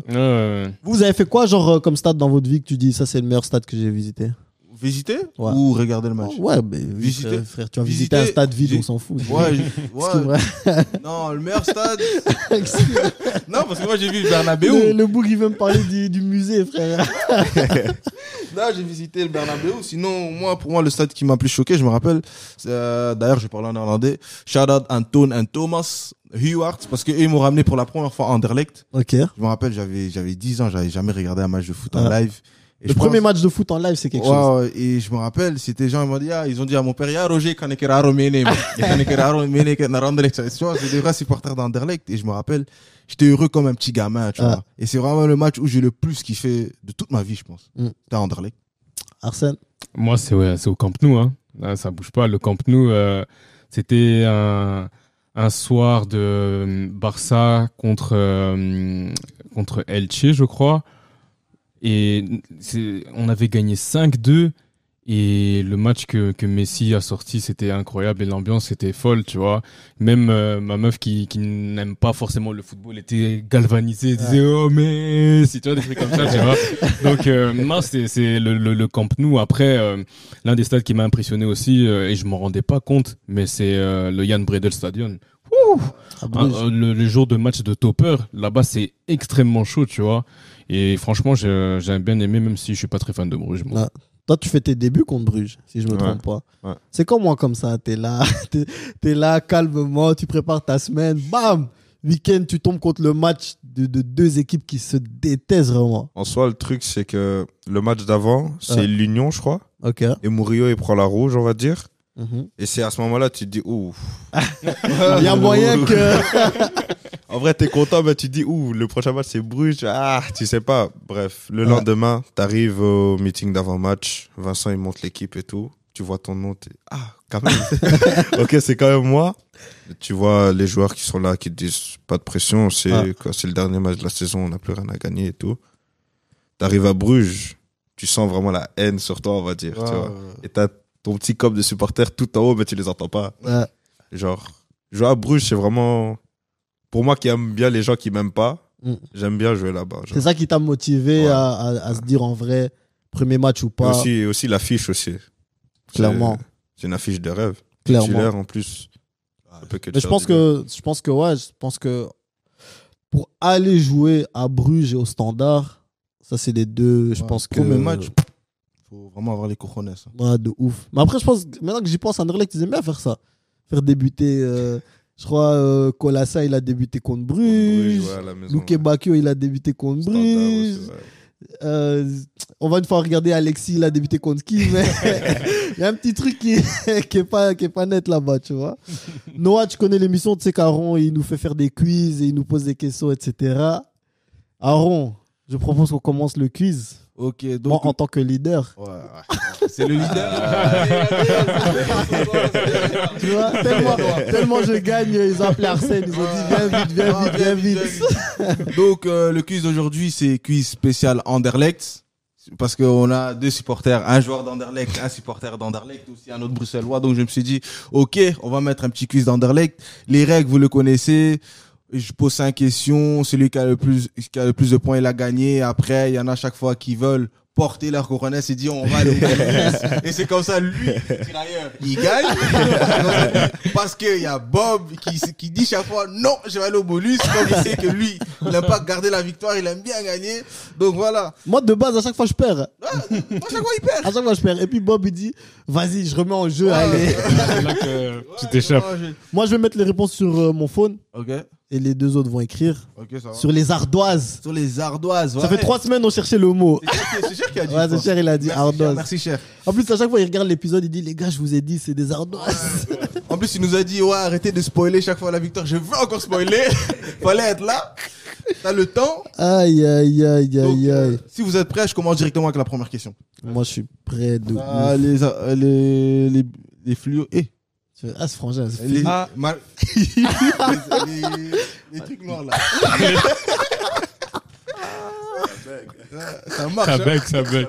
Ça Chabek, fonctionne très bien, t'inquiète. Chabek. C'est bien parce que j'avais marqué Steve, j'avais plus Steve, j'ai dit. Ouais, t'inquiète, on est en Belgique, tu dis ce que tu veux. Tout ça, c'est à cause de l'État, ça. Donc, vous êtes prêts? Ouais, Ouais. vas-y. Ok. Première question. Quelles sont les années où Anderlecht a gagné 4 championnats d'affilée? A. Oui. A. 2011 jusqu'à 2014. B. 1964 jusqu'à 1967. Ah, Tayak, à fond. J'étais pas né, moi. C'est 1985 jusque 1988. Je répète la question. Ok. Quelles sont les années où Anderlecht a gagné 4 championnats d'affilée en C'est que mon championnat père premier? va me tuer. Ah. Si j'ai pas ça, mon père va me... 2011 jusqu'en 2014. B. 1964 jusqu'à 1967. C. 1985 jusqu'à 1988. Mon père va me tuer. C'est tout ce que je sais.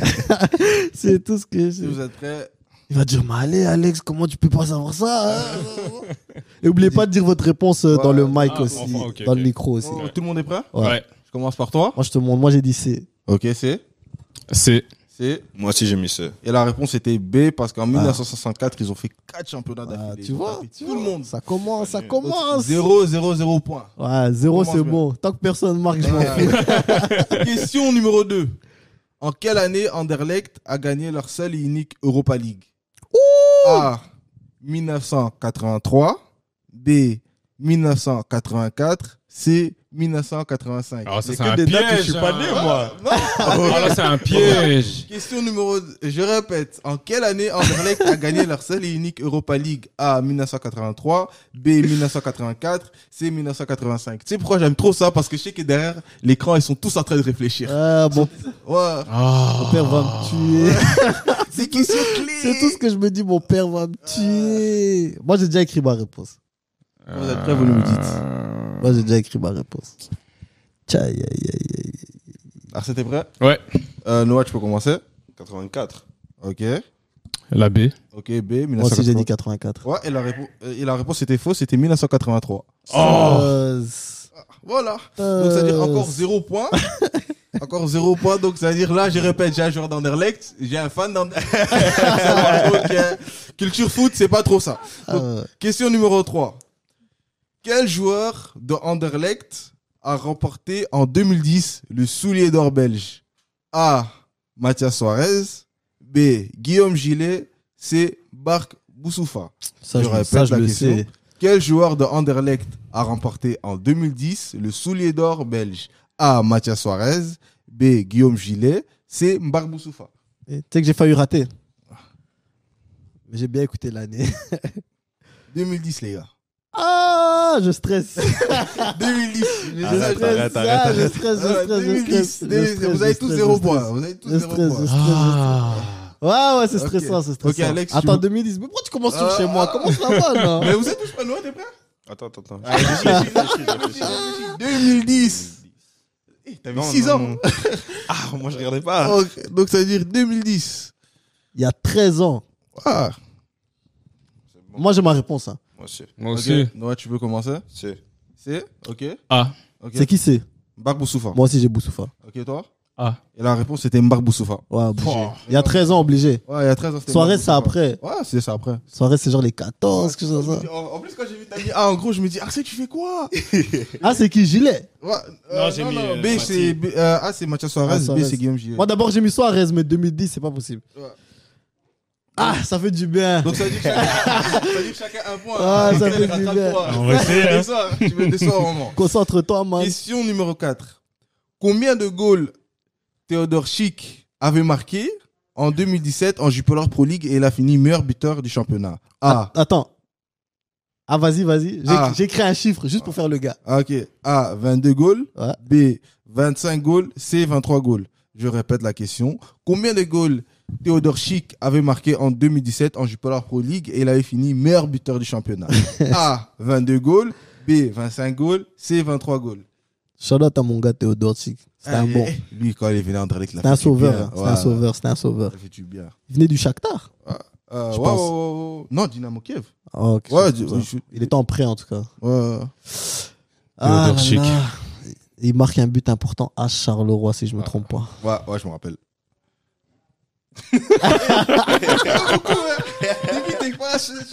Non, moi je suis là, j'ai déjà vu. Il réfléchit, il se dit merde, quand je vais retourner devant l'entraînement. Tout le monde a sa réponse? Ouais. Sa réponse? Ouais. Ok, je commence avec toi. Moi, j'ai mis 23. Ok. 23. Ouais, et la réponse était A. 22 goals. 22? Ouais, 22. Fuck! 22 goals. Il a mis 22 Fuck! goals. C'est pour ça que j'ai mis 23, parce que je me suis dit, ah, c'est vrai, ils ont fait les calculs. Fuck! Dernière question, à part si on va au bonus. J'espère, Noah, toi, tu voudras aussi aller au bonus. Ah, on verra. Question numéro 5. Combien de clubs Mémé Chité a fait en Belgique? En Belgique? En Belgique. En Vas-y. Belgique. Vas-y. Et pro et semi-pro, hein, je m'en fous. Donc j'ai mis. Non, t'abuses, non, t'abuses. Non, t'abuses.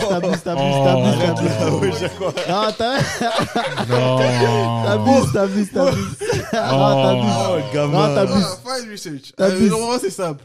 A, 5. B, 8. C, 7. Combien de clubs Non, Mémé Chité t'abuses. a fait en Belgique? Non, Pro t'abuses. et semi-pro. Non, t'abuses. De toute façon, je crois que je vais rajouter une 6e question, sinon c'est trop facile. Ah, t'abuses. Je vais rajouter Comment c'est ici. facile ça? Oh, c'est T'as dur dit de ouf. semi-pro. Donc ça veut dire que s'il a joué à Kerks que. Il est dans Non. le test là-bas, je pense. A, 5. B, 8. C, 7. T'abuses. Ah, t'as abusé. Franchement, le semi-pro, t'as abusé. De toute façon, Ah, le semi-pro, t'as abusé. Je suis pas je d'accord. vais rajouter une autre question. Non, je suis pas d'accord. Le semi-pro, t'as abusé. Ah, t'as abusé. Vas-y. Ah, ouais? Moi, j'ai dit 5. 5. Moi, j'ai 17. Moi aussi j'ai 17. La réponse était 8. Je savais. Ça fait 8 clubs. Maintenant, c'est quoi les clubs? Moi, je sais qu'Anderlecht Standard. Bruges. Ouais, Bruges. Après, je sais qu'il a joué en D2 amateur. À un moment, c'était.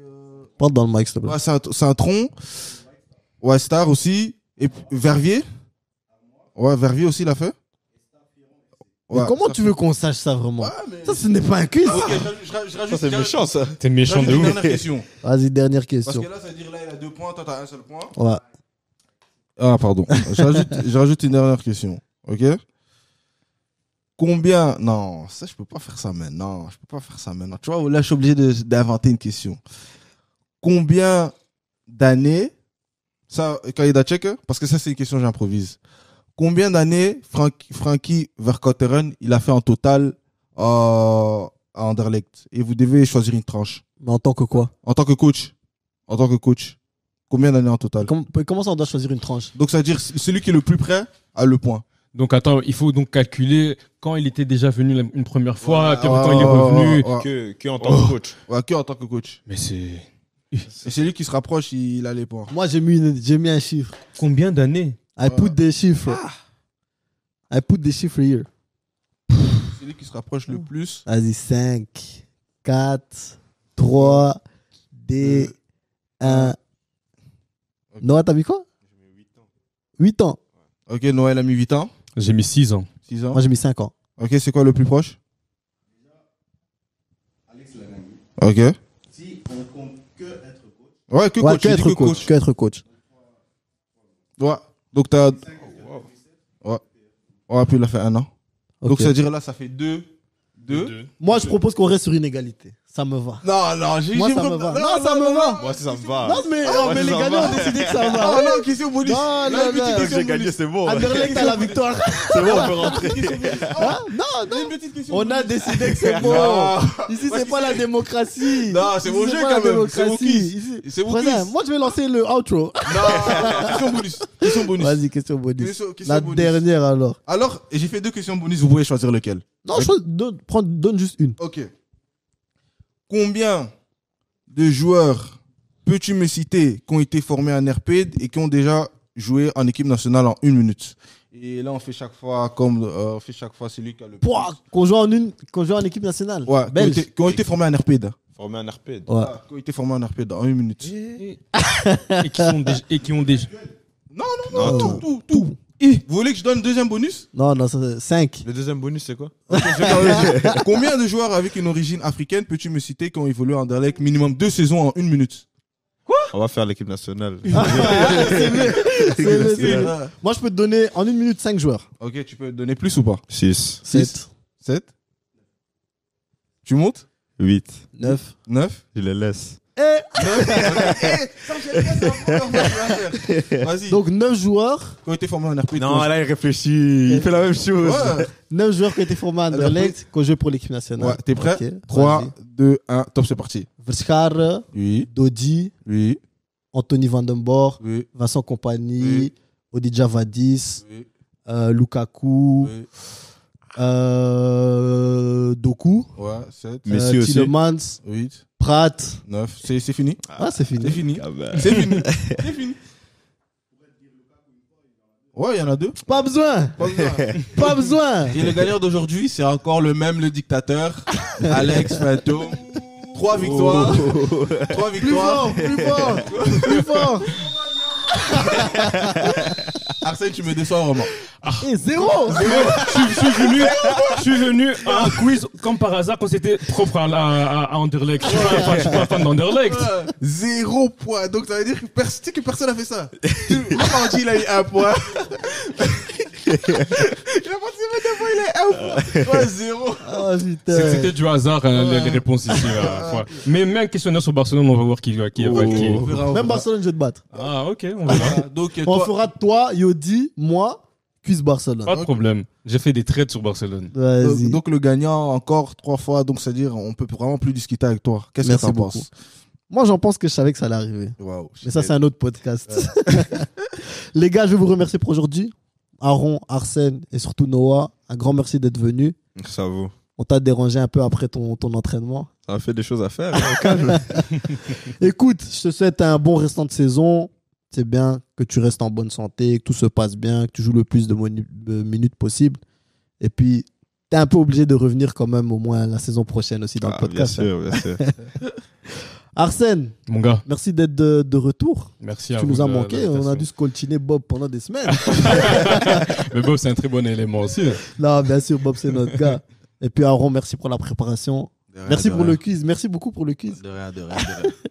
Freddy, merci d'avoir filmé et d'avoir fait la régie pour la première fois pour la D1. Donc, du coup, un grand merci pour Freddy. On applaudit un peu Freddy. On applaudit. Et bien sûr, aux gens qui ont regardé ou qui ont écouté, un grand merci. N'oubliez pas de vous abonner, de partager, de dire à vos tantes et à vos oncles qu'on a sorti un nouvel épisode. Et puis, on se retrouve la semaine prochaine, si Dieu le veut. Pow!